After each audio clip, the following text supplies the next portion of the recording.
I used to believe that the worst pain a parent could give their child was disappointment. I was wrong. It's the moment they decide you no longer belong to them. And they're proud of it. On the night of my graduation dinner, my dad, Richard Carter, slid a white envelope across the table as if he were finalizing a corporate deal. My mother straightened her pearls. My sister, Chloe, lifted her phone, whispering, "She's about to break." The restaurant hushed.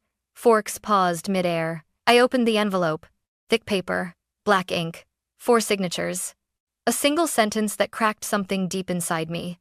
"We, the Carters, hereby relinquish all parental ties to Emily Carter." My graduation present. My mother watched me, expecting tears. My father waited for me to fall apart. Instead, I folded the papers, placed them in my bag, and said the only thing none of them expected. "Thank you." Because none of them knew who would call my name next. Growing up in the Carter household felt less like being part of a family and more like being evaluated by a panel of judges. Everything, every gesture, every breath, every achievement was measured, weighed, compared. And somehow, no matter what I did, I always came up light. My father, Richard Carter, wasn't a dad in the traditional sense. He didn't ask about feelings. He asked about outcomes. "What's the ROI on your choices, Emily?" he once said when I told him I wanted to pursue data science. I was 16. My mother, Linda, was no different, except she disguised her judgment behind a polished smile and perfectly pressed dresses. She loved saying, "We raise winners in this family," while her eyes slid right past me and landed on my older sister, Chloe, the Carter masterpiece. Chloe fit their mold effortlessly. Glossy hair, perfect grades, effortless charm. If the Carters hosted a dinner party, I'd always be introduced last. "This is Emily," my mother would say with that apologetic lilt. "She's still figuring things out." I hated that line. It treated me like a half-finished sentence. Guests would nod politely before turning back to Chloe, asking about her internships, her modeling shoots, her bright future. Meanwhile, I stood beside the champagne tower, holding my breath, waiting for anyone to ask me something real. They rarely did. At home, dinners were even worse. The dining room smelled of cedar polish and quiet expectations. The chandelier above the table cast fractured light across the plates, making everyone look like reflections in broken glass. My father talked numbers and mergers. My mother talked charity galas. Chloe talked about herself.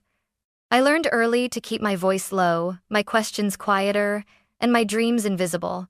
One night, when I was 19, I worked up the courage to speak. "Dad, I got offered a research assistant position," I said softly. He didn't look up from his wine. "Unpaid? For now, but then it's not an achievement." Chloe smirked behind her water glass. I remember gripping my fork so hard my knuckles turned white. I remember wanting to stand, slam the chair back, scream that success isn't always immediate, that value isn't just measured in dollars. But I didn't. Because in the Carter house, silence wasn't just expected. It was survival. That night I lay awake in my room, staring at the ceiling. The walls were thin. I could hear my parents praising Chloe for her discipline, her potential, her shine. And in that darkness, I realized something that would follow me for years. I wasn't the daughter they bragged about. I was the daughter they edited out. But being erased has a strange consequence. You learn to build yourself quietly, steadily out of the pieces they fail to notice. And one day, those pieces become sharper than their judgment. People assume that being the quiet one means you're not trying, that you're not fighting. But quiet doesn't mean weak. Quiet just means no one bothered to listen. During my sophomore year, I started stacking achievements like Armor scholarships, research fellowships, academic awards. If there was a competition, I applied. If there was a lecture, I attended. I lived inside the library so much the night guards started learning my coffee order. One afternoon, I forwarded my parents an email. I had won a National Merit Award. Top 1%. It felt like something big, something they couldn't ignore. My mother replied 6 hours later. "Congrats, sweetheart. Busy today. We'll talk later." We never did. Chloe found me in the kitchen that weekend, leaning against the marble counter like she owned the floor beneath her. "Em," she said, flipping her perfect hair. "You're smart, okay? I mean, like nerd smart. But you're not the kind of smart that gets noticed." I froze. Noticed by who? By anyone who matters. She said it so casually, as if it were a well-known fact.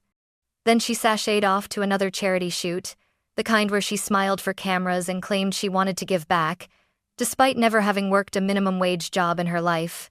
I should have been used to it by then, but every time they dismissed me, a small part of me cracked, and another part hardened. Around that time, my professor, Dr. Hudson, approached me after class. "Emily, you ever consider working on applied AI research?" I blinked. "Me?" "Yes, you. You see patterns others miss. I have a project. I think you'd be perfect for it." That moment changed everything. I joined a small team, just me, Maya, and Lucas, working on a predictive routing AI for logistics companies.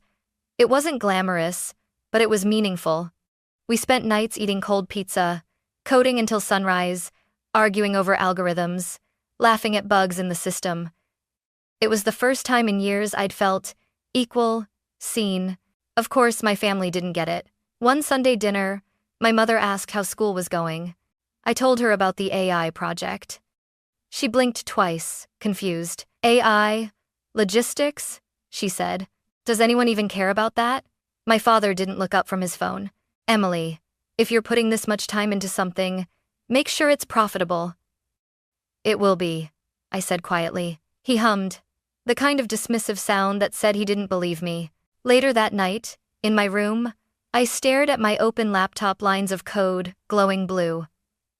It felt like a different world from the one downstairs, a world where people built things, created things, instead of tearing others down. My efforts weren't enough for them, but they were building something bigger than their approval. Piece by piece, those efforts would become the very thing they never saw coming. 2 days before graduation, the family group chat lit up 3 bubbles, 3 names: Richard, Linda, Chloe. A message popped up. "Graduation dinner for Emily. Maison Aurelia, 7 p.m. Dress appropriately." No emoji. No warmth. Just orders. I clicked on the reservation link out of habit. The guest list appeared. Carter, Richard. Carter, Linda. Carter, Chloe. There was no Carter, Emily. My own graduation dinner, and I wasn't on the guest list.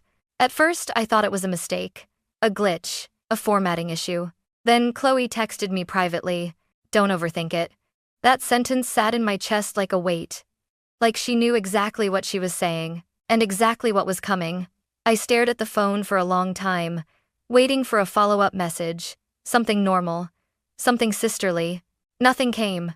That night, my apartment felt colder than usual. I sat on the edge of my bed, scrolling through old family photos, the curated, carefully staged Carter portraits. Christmas. Easter brunch. Chloe in the center. Dad with a proud hand on her shoulder. Mom angled toward the nearest camera. And me, Emily Carter, always slightly off to the side. Half lit, half seen, half included. There was one picture I couldn't tear my eyes away from. Chloe smiling wide, holding her acceptance letter to Stanford. I was behind her, blurry in the background, holding the camera bag, not the spotlight. My entire childhood could be summarized by that photo. I closed the gallery, opened it again, closed it, opened it. It hit me with a clarity so sharp it felt like a cut. My family had been preparing for years to remove me. The signs had always been there. The way Dad avoided eye contact when I mentioned my research. The way Mom praised Chloe publicly but praised me privately, only when no one could hear. The way Chloe said "our family" like it didn't include me. The subtle rearranging of chairs. The moments they took credit for Chloe's success but treated mine like accidents.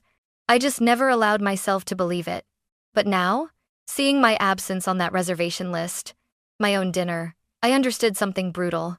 They didn't plan to celebrate me. They planned to separate from me. I remember gripping the edge of my desk as the city lights flickered against my window. Cars passed below, each one a reminder that the world outside kept moving, even when yours was falling apart. My inbox buzzed with emails, congratulations from professors, internship offers, project inquiries, all achievements they never saw, or never cared to. For a moment, I felt a sting in my chest, a quiet grief for the family I thought I had. But beneath it, something else stirred, something hard, steady, a thought. If they were preparing for something, so was I. The dinner wouldn't go the way they expected. Not this time. I was done being the girl pushed off to the side of the frame. The morning after that reservation shock, I woke up earlier than usual before the sun, before the noise, before the doubts had a chance to crawl back into my head. My apartment was dim, painted in soft lines of blue from the streetlights outside. For the first time in a long time, the quiet didn't suffocate me. It steadied me. An email notification blinked on my screen. Subject: Commencement Update.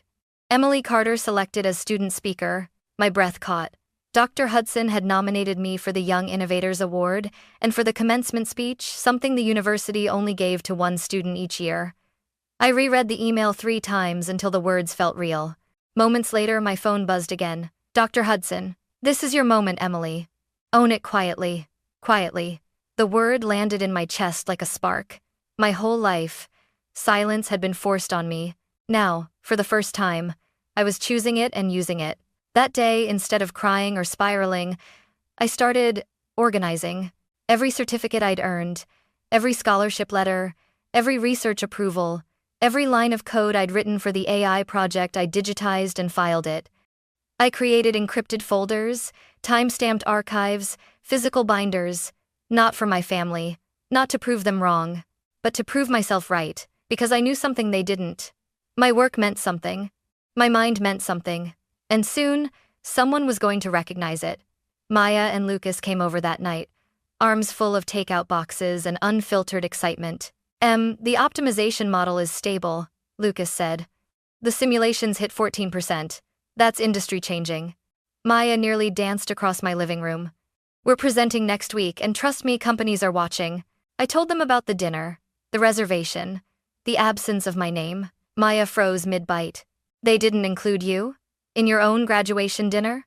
Lucas muttered. Your family is insane. I laughed softly, not out of humor, but out of release. For once, I wasn't defending them. That night, after they left, I brewed a fresh cup of coffee and sat by the window, rain streaking the glass like quiet applause. It was the first time I saw my life not as a series of failures in my parents' eyes, but as a series of victories they never paid attention to. And that gave me power. I rearranged my desk, aligning everything with almost ceremonial precision, laptop centered, folders stacked by importance, my project notes arranged like stepping stones towards something greater. Then I slipped 2 documents into a sleek gray folder, one I'd bought years ago but had never used because I felt I had nothing worthy to put inside it. Now, I had more than enough. As midnight approached, I whispered to myself, if they expect me to crumble, they're not paying attention. And maybe they never had. But the world was about to, because quietly, very quietly, I had started to rise. The week of the university's startup symposium felt like standing at the edge of a cliff, terrifying, thrilling, and irreversible. Every night leading up to it, I rehearsed my presentation until my voice cracked. I practiced transitions, refined visuals, corrected data models, and debugged code until my laptop fan sounded like a helicopter. On the morning of the event, Maya handed me a coffee with a shaky grin. You ready to change your life? Lucas added, or at least destroy the logistics market as we know it. I smiled, but my stomach twisted. Standing backstage, I could hear the muffled applause from the previous team's pitch. Their idea had been impressive, but the audience's reaction felt different, polite, lukewarm. When my name was called, the room fell oddly quiet. I walked to the center, the projector light warm on my face, and clicked to the first slide. I'm Emily Carter, I began. And this is a system that doesn't just predict routes, it predicts savings. I showed the graphs, the simulations, the cost reductions, but the room didn't react until I reached the live demo.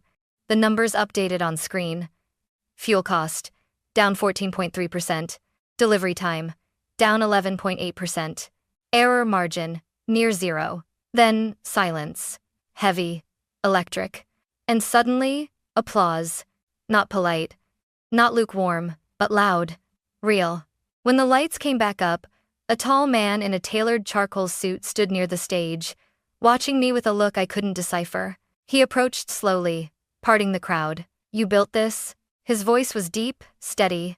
Every line of code, I said, my heart pounding. He extended a hand. Daniel Brooks, CEO of Brookstone Logistics. My breath caught. Brookstone was one of the largest logistics companies in the Midwest. Your model is disruptive, he said, but more importantly, it's fair. It prioritizes efficiency without exploiting drivers or forcing unrealistic timelines. I blinked. No one in my family had ever praised me in a way that made me feel seen. But this stranger did after 5 minutes. We met again the next afternoon. Then again 2 days later. By the third meeting, Daniel slid a folder across the cafe table, the same way my father would one day slide a disownment letter across a dinner table. Inside was a letter of intent. Brookstone Logistics wanted to acquire our technology for $6.5 million, plus offering me a director of optimization position after graduation. I stared at the number until it blurred, my hands trembling. Why me? I whispered. Daniel leaned forward. Because you built something brilliant while the people around you failed to notice. And that says everything I need to know. For a moment, I couldn't speak. No one had ever framed my struggle as strength. When I finally signed the document, a wave of calm washed over me. Not triumph, not pride, balance. This was the life I had built from silence. Next week, my family would hand me their letter. But I already had my own, and it was worth far more than they ever imagined. The night before my graduation dinner, the city outside my window hummed with summer heat and distant traffic. Inside, my apartment felt strangely still, like the world had paused for just long enough for me to inhale before everything changed. I spread the documents across my desk. The signed letter of intent, the acquisition agreement, the official valuation summary, the employment contract, all stamped, all sealed, all real. The same kind of papers my father worshipped, except these didn't come from him. These came from me. I slipped each document into the sleek gray folder I had bought years ago but never felt worthy of using. Tonight, it finally had a purpose. My hands moved slower than usual, almost ceremonially, as if I knew I was preparing evidence for a trial, one where I wasn't the accused, but the witness to my own rebirth. My phone buzzed. A message from my mother. "See you tomorrow, darling. Big night." I stared at the words, tasting the bitterness beneath them. Big night. She wasn't wrong. Just not for the reason she thought. I laid out my outfit for tomorrow. A navy blazer, clean white top, subtle jewelry. Nothing flashy, just intentional. Professional. The kind of look that said, I don't need your approval. I brought my own. Then came the harder part. I opened the drawer beside my bed and pulled out an old birthday card. The one my parents gave me when I turned 10. The front had a glittery star on it. Inside, in my mother's handwriting, "To our little dreamer." I used to love that nickname. Until I realized they didn't actually believe it. They liked the idea of a dreamy child. Not a determined woman. I placed the card beside the folder. Past and present, side by side. One written in fantasy, the other grounded in proof. A knock startled me. Maya and Lucas, arms full of late-night snacks. "We're not letting you freak out alone," Maya declared, barging inside. Lucas tossed a bag of chips on the table. "You good?" I hesitated, then nodded. "Tomorrow they're going to show their true colors," Maya snorted, "as if they haven't already." We laughed, but there was an ache beneath it. When they left, I dimmed the lights and returned to the window. The city glowed warm, alive, indifferent. The view made me realize something. My family had never been the center of my world. They were just the loudest noise in it. And tomorrow, that noise would finally go quiet. I picked up the gray folder, holding it close for a moment before placing it gently into my bag. Let them hand me their letter. Let them think they're ending something. Because in less than 24 hours, they would discover the truth. I no longer needed a family to validate me. I had built a future that stood on its own, strong, documented, undeniable. The storm was coming, but for the first time, I wasn't the one who would be swept away. Graduation day felt like stepping into sunlight after living years underground. But that warmth didn't last long. By evening, I stood in front of Maison Aurelia, the restaurant my parents adored, white tablecloths, gold chandeliers, violin music soft enough to make you whisper. I smoothed my blazer, steadied my breath, and walked in. The hostess looked up. "Reservation? Carter party," I said. She scanned the list and hesitated exactly as I expected. My name wasn't there, but she forced a smile. "Right this way, Ms. Carter." The hesitation in her voice said everything. The dining room was glowing under chandeliers shaped like frozen waterfalls. And at the far corner table my family sat under that halo of expensive light. My father, Richard, raised a hand with the fake warmth he reserved for colleagues. My mother, Linda, beamed like a politician. And, Chloe. She angled her phone immediately, camera already recording. I walked toward them slowly, each step echoing more loudly than the violin. Emily, darling. My mother cooed, standing to kiss the air beside my cheek. Such a big night. Sit, my father said, as if commanding an employee. I lowered myself into the chair. My hands stayed folded in my lap, steady, unreadable. A waiter appeared instantly, placing a pristine white envelope by my plate. I knew. I already knew. But my father needed his performance. He cleared his throat. Emily, he began. We've been thinking about the future. My mother chimed in, her pearls catching the light.